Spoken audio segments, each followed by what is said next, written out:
આમાં આપણે ટોટલ 4 આરોપીને પકડેલા છે, જેનું નામ છે વિશ્વ રાજુભાઈ ઓડ, ફિરોજભાઈ સિકંદરભાઈ શેખ, ઇરશાદભાઈ ઉર્ફે બુલ્લી અનવરભાઈ શેખ, પવન વિપુલભાઈ રમેશભાઈ ઓડ, જેમાં ટોટલ આપણે 1,61,500 રૂપિયાની રિકવરી કરેલી છે. આરોપીની ધરપકડ કરેલી છે અને આગળની કાયદેસરની તપાસ ચાલુ છે. અત્યારે પ્રાઇમા ફેસી પ્રાથમિક દ્રષ્ટિએ આપણે 4 જ આરોપીની ધરપકડ કરેલી છે.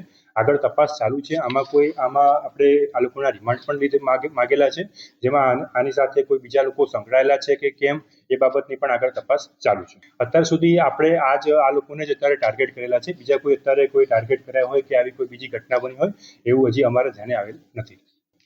આ લોકોનો અત્યાર સુધીમાં ચેક કરતા એમનો કોઈ ગુનાહિત ઇતિહાસ છે નહીં.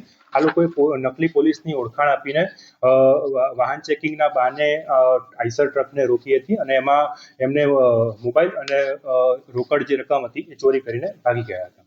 જે અત્યાર સુધીની તપાસમાં અમને જાણવા મળ્યું છે ત્યાં સુધી આ લોકોનો ઉદ્દેશ આ રીતે ચોરી કરવાનો અને મોબાઈલ ચોરવાનો જ હતો. આ લોકો અમે જ્યારે પૂછપરછ આ લોકોની કરી ત્યારે જાણવા મળેલું છે કે આ લોકોએ આ જે દૂધની જે ટ્રક હતી આઈસર એ અલગ અલગ ડેરીમાં જે જતી હતી એની રેકી પણ કરેલી હતી અને એના આધારે જ અમને આ લોકોને પકડવામાં પણ મદદ મળી હતી.